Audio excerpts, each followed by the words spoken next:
everybody, and welcome to the weekly scopes from the 6th of April to the 12th of April. Hi everybody, and welcome to this week's weekly scopes. If you've heard this before, you can skip, but this is just the intro on how I formulate these astrology weekly readings. I use astrology and my intuition to give you advice how you can practically use the knowledge of the stars and the planets and apply them to your life. So my weekly scopes are all based on GMT time and on Vedic Constellational Astrology. So now I'm just going to explain what Vedic Constellational Astrology is and how it differs from Western astrology. So the precession of the equinox is sort of like something that happens in astronomy and astrology, where the Earth's axis undergoes a slow circular motion over 26,000 years, and basically this means that this motion causes a shift in the position of the equinoxes, and also the calculation Vedic and Western astrologies use. So around 2,000 years ago, the tropical and sidereal Vedic astrology signs of astrology were aligned in the same position. So if the sun was in Scorpio in Vedic astrology, it was also in the constellation of Scorpio in Western astrology. But because of the precession of the equinoxes, this has caused a gradual westward sort of like drift of the tropical Western signs. So basically these signs and the Western signs shift 1 degree with every 72 years. So as a result of this ongoing shift, when Western astrology says the sun is in the constellation of Pisces, it's typically in the constellation of Aquarius. Still, this is because the degree, orb and the date for Western and Vedic astrology are 24 degrees 24 days apart. So in Western astrology, the sun enters the constellation of Pisces around the 19th of February each year, but actually the sun doesn't arrive into the constellation of Pisces until the 13th to the 15th of March each year. And Vedic astrology takes this into account because it's based on the fixed star positions, and Vedic astrologers use sidereal calculations. So as a result, Vedic astrology takes into account the actual positions of the constellations in the sky at any given time, and also considers the precession of the equinox, adjusting for the shift in the position of the equinoxes over time. But in terms of Western astrology follows the tropical zodiac, which is based on the seasons rather than fixed star positions. Western astrologers also do not directly account for the precession of the equinox in their calculations as well, so this results in slightly different calculations and interpretations that are given whether we're using Western astrology or Vedic astrology. So yeah, as I said, Western astrology uses specific dates. So every year, regardless of where the sun actually is at the sky, the sun moves into Pisces around the 19th of February. So yeah, this discrepancy, this misalignment between the tropical zodiac and the actual positions of the constellations has led to a discrepancy between Vedic astrology and Western astrology. So I consider the actual where the sun and the moon are and where Mars and Venus are at any given time, and this is how I formulate these sort of like weekly scopes. So yeah, thanks for listening to this, and let's dive into this week's weekly scope. Okay, so now I'm just going to explain what parallels and contra-parallels are in astrology, because I use them in my chart interpretation. So declination in astrology is the measure of how far a celestial body is, such as the sun, whether it's either north or south of the celestial equator. And the celestial equator is an imaginary line in the sky above the Earth's equator, which us astrologers use in our interpretation. So parallels happen when two planets are on the same declination. Either both planets are on the north side side, or either both planets are on the south side, and this alignment increases the influence of the involved planets. So it's similar to a conjunction aspect, as it amplifies their energy, making the effects of the planets more pronounced. Contra-parallels, on the other hand, happen when two planets are on the same declination, but one is in the north and one is in the south. So this alignment creates tension, which is similar to an opposition aspect, and it can lead to conflict, challenges and inner struggles between the energies of the planets involved. So contra-parallels highlight areas of friction or contrast in our lives, urging us to find balance between the opposing forces at play. When transiting parallels and contra-parallels happen, they can sort of like trigger significant events, shifting consciousness and periods of intense growth and transformation. So I look at these aspects closely during chart analysis to understand how planetary energies interact and influence each other during a specific time frame, to pinpoint key periods for personal development, relationship dynamics or career shifts, and other shifts like karmic shifts and stuff like that. Because I just find using contra-parallels and parallels gives me more depth in interpretation, so I use them. So contra-parallels and parallels in astrology serve as markers for potential challenges or breakthroughs, guiding us towards more self-awareness, love, acceptance, understanding, forgiveness for ourselves and others, and shifts in consciousness and growth. So overall, just a shift in our mindset if we allow for it. So parallels and contra-parallels just kind of like provide valuable insights into the complexities and nuances of the astrological interactions between planetary movements. So yeah, that's the end of what contra-parallels and parallels are. So this week, the first aspect influencing us is Mercury's parallel to Neptune, and this entered on the 1st of April, is exact on the 6th of April, and leaves us on the 26th of April. And Mercury and Neptune are both in Pisces. Then we've got Mercury making a parallel to the Moon's North Node, and this entered on the 1st of April, is exact on the 6th of April, also exact again on the 18th of April, and leaves us on the 25th of June. And Mercury's in Pisces and the North Node's in Pisces as well. Venus makes a contra-parallel to Saturn, and Venus is in Pisces and Saturn's in Pisces. This entered on the 31st of March, is exact on the 6th of April, and leaves us on the 19th of April. Okay, so Mercury's parallel to Neptune allows us to tap into the deeper layers of creativity and intuition this week. It increases our ability to communicate our dreams and feelings and nurture our creative artistic expression and our spiritual exploration as well. Our ideas may flow effortlessly, and insights can lead to serious next level deep revelations about our life direction as well. But we just need to watch out for confusion and miscommunication.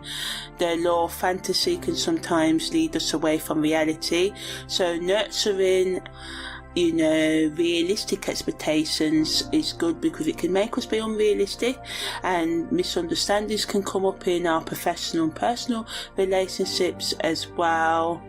Psychologically, it encourages us to dig into the depths of our mind and confront any buried feelings or thoughts that are sort of like, that reveal hidden goals or our fears.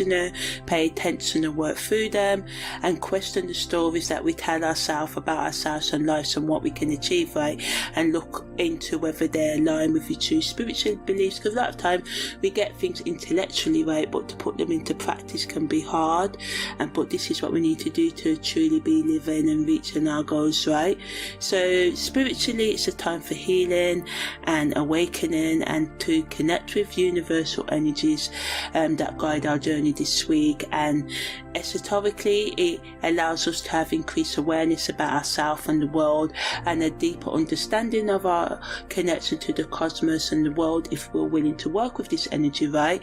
But we just need to be careful to not lose ourselves in the inferior and maintain a balance between dreams and reality, because a lot of Pisces energy this week, and it can always make us escape into drugs, alcohol, other intoxicating substances, toxic relationships and stuff like that as well. Mercury's parallel to the moon's north node helps with our growth and self-discovery and aligning our thoughts with our higher purpose. This is good. It allows our communication to have more depth and significance, and we can just articulate our goals more meaningfully and understand them right now.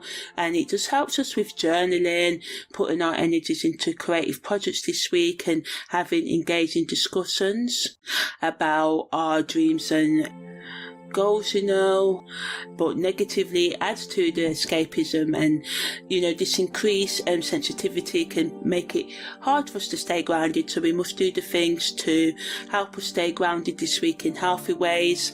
It clouds our judgment, and this can lead to indecision, and we can just be distracted from our true path, so we just need to watch out for that.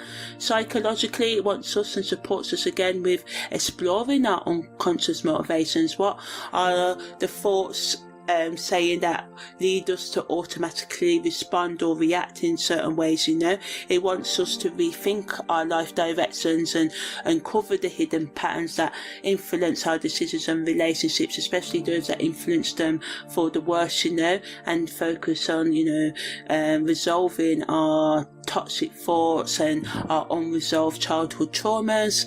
And it gives us a chance to integrate our insights into a more spiritual journey, and it emphasizes the importance of communication with our higher self, and it asks us to trust our intuition while maintaining clarity.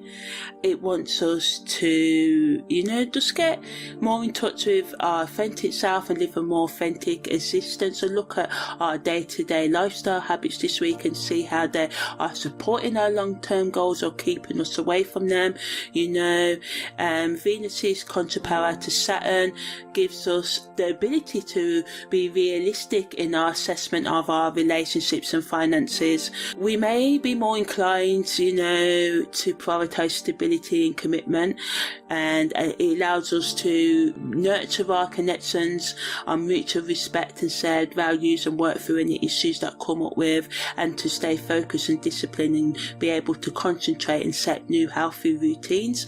But negatively, the feelings of restriction and disappointment can leave us overwhelmed, and we may experience conflicts in our love life, or our desires may get in the way of our responsibilities, and this is wanting us to confront underlying patterns that have kept us from our happiness. So a lot of energies this week just wants us to get real and evaluate what truly matters about us, and establish more healthier boundaries and lifestyle habits. As I said, psychologically, it gives us an opportunity for growth and self-reflection. It can motivate us to examine our self-esteem and influences that our past relationships have on our current relationships. We may struggle with our worthiness and sense of self, but this can lead to significant personal revelations that can help us become more balanced, right? And it can help us recognize the importance of discipline and responsibility in our life and meeting our goals. And it's a time to balance emotional sensitivity with practical wisdom, and ensure that our interactions fulfill our relationships, fulfill our needs, and contribute positively to our spiritual journey. And it just wants us to refine our understanding of love and duty and the nature of our commitments. So now I'm just going to talk about the day-to-day aspects that are affecting us this week. So Mercury's parallel to Neptune is exact at 10:22 on the 6th of April, and I've talked about that. The Sun makes a sextile to Jupiter. Mercury's parallel to the moon's north node is exact at 11:39 today, and I talked about that as well. And Venus's contra-parallel to Saturn is exact at 11:01 1, and that's I already talked about that right earlier. And Venus makes a trine to Mars at 1:14. So Venus's trine to Mars happens when Venus is in Pisces and Mars is in Cancer, and the Sun sextile to Jupiter happens when the Sun's in Pisces and Jupiter's in Taurus. So yeah, at the moment the Moon's in Cancer for the next few days. It entered on the 5th, so it just allows us to have more self-reflection and deepen our connection to our roots, to our family, right? The Sun's sextile to Jupiter allows us to be more nurturing and optimistic in our plans, and we can just feel a greater sense of abundance and growth, attracting good fortune, a more positive experience for us. This energy encourages us to be enthusiastic about our goals this week and supports us with, connecting with influential figures, authority figures, with our learning and travelling. Venus's trine to Mars allows us to bring more harmony and improves our ability to connect intimately with others as well, but it can make us impulsive and our boundaries can be blurred as well, so we just need to watch out for that. It's a great energy to work with others for romance, and the energies of love and passion mix seamlessly, and this allows for mutual support and inspiration, and it just allows us to be more motivated this week. On the 7th of April, Venus makes a conjunction to Saturn at 12:01, Mercury goes direct, Mars leaves out of bounds, and the Moon enters void of course.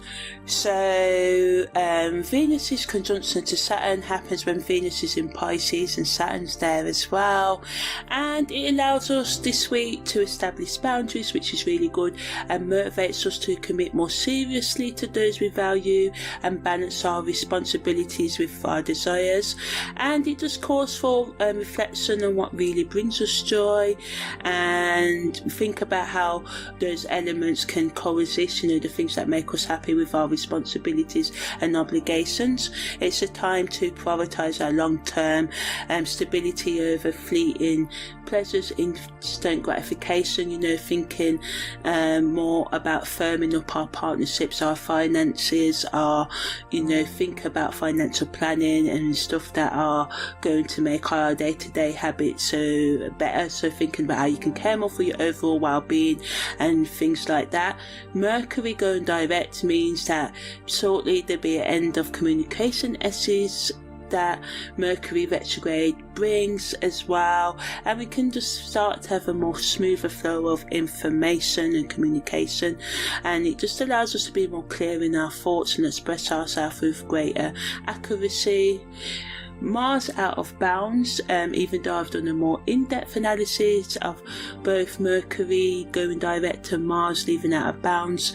But yeah, when Mars comes out of bounds, we can have more of a sense of direction and focus in our ambitions and goals. We may have a renewed drive to go after our goals with passion and motivation, using the clarity gained from Mercury's direct motion to navigate any challenges that come up more effectively. So overall, today's transit supports us with being more grounded in our goals, which is good. We need grounding this week with a lot of Neptune energy floating around, right? And it just helps us to be more thoughtful in our action and communication. On the 8th of April, the Moon enters Leo, Venus makes a sextile to Uranus, and the Moon enters its gibberish moon phase. So Venus's sextile to Uranus happens when Uranus is in Taurus and Venus is in Pisces. So Venus's conjunction to Uranus can help us have unexpected yet delightful social interactions and experiences. It supports us with breaking free from our comfort zone and routine and looking into new ways to make our relationships better and to stick to our goals, especially our creative goals. It encourages us to be more spontaneous and be open to new ideas. So it's a great energy to experiment with different styles, aesthetics and romantic approaches. And we can just be more mindful of ourselves, but we just need to watch out for the impulsiveness, because this adds to that energy this week. And we just have to make sure that we think our decisions through, because we may make decisions that lack thoughtful and thorough consideration. And the moon in Leo brings us that confidence what we need this week, and it allows us to express our individuality and vibe with our creativity and shine in social situations. So it's a great energy to take central stage with, and we can just feel more inclined to engage with others and showcase our talents and let our passions radiate. It's a favourable period for initiating projects that require a touch of flair, or engaging in activities that bring us joy and excitement. And the gibbous moon supports us with evaluating our progress towards our goals, and these transits can help us balance our creativity with practicality, so it's good for our personal and professional development, these energies. And the 9th of April, there's nothing to report. So on the 10th of April, the moon enters void, of course, then the moon enters Virgo at 2:35 p.m. and the moon's north node goes retrograde. So as the moon goes into Virgo, we can feel a stronger pull towards practicality and organisation. It helps us to motivate and assess our emotions more analytically and allow us to focus on self-improvement and efficiency. The moon's north node going retrograde allows us to dig deeper into our soul's purpose and the lessons that we must learn, and we can find ourselves revisiting our past experiences and relationships that hold the key to our development. So it's good for introspection and reflection. It supports us with us, being able to get authentic with ourselves and maybe, build our self-awareness, and, another energy that wants us to journal our thoughts and engage in practices like meditation to help us get to our centre and avoid burnout as well. But we just need to watch out for being fixated and focused on our past mistakes and missed opportunities. Their past is gone, but the future can be made, so we should focus on that. And we just have to watch out for being overly sentimental about the past, and we can just feel uncertain, and this can make us feel overwhelmed, but it provides the necessary space and energy we need for healing. So it's a good energy to rethink our goals and consider whether they still align with our authentic self, and instead of rushing into new plans, use this energy to refine your intentions and strategies and your next steps, and ensure that they're in harmony with your evolving path, your evolving needs, right? So on the 11th of April, Mercury makes a conjunction to the moon's north node at 2 a.m. Mars makes a trine to the moon's north node at 3:27 p.m. and this happens when Mercury is in Pisces and the north node is in Pisces, and Mars is in Cancer. So Mercury's conjunction with the moon's north node supports our life direction, and it allows us to articulate our thoughts and feelings more clearly. So this is really good. A lot of energy supporting us with getting real about ourselves, and we may find ourselves drawn to discussing our goals and gaining clarity on what truly resonates with our inner self. It's a great moment to network and share our ideas and look for guidance from mentors or from our higher self, and we're just supported towards being truth with ourselves, so we can get real about what we still need to heal, and what lifestyle habits and relationships we need to change or let go of to help us reach our life purpose. Mars is trying to the moon's north node, gives us that energy and motivation. It allows us to be more decisive and empowered to take the steps that align with our goals, but we just need to watch out for misusing this assertive energy, because we can overstep other people's boundaries, or they may overstep ours. So we have to consider how our thoughts and words affect our relationships, and just use this to make progress towards your future, and get real about what it is going to take from you to get there, right? So on the 12th of April, the Sun makes a conjunction to Chiron. So again, the Sun's conjunction to Chiron helps us with our self-discovery and healing, allows us to confront the wounds that have been lingering beneath the surface and just be open to newness, and express our vulnerabilities open and to develop deeper connections with ourselves and others. And by acknowledging the lessons of Chiron, we can empower ourselves and turn our past pain into a renewed sense of purpose and compassion, because a lot of the time the past is only painful because we don't deal with it, and then we numb ourselves, but we're not really numbing ourselves, we're just temporary. It's a temporary. We can only stay high from our intoxicating substances for so long, and we can only get lost in our distractions for so long, So this week just wants us to get real about how we can be more authentic, So yeah, that's the end of the weekly scopes from the 6th to the 12th of April. My name's Amani. Take care and see you next week.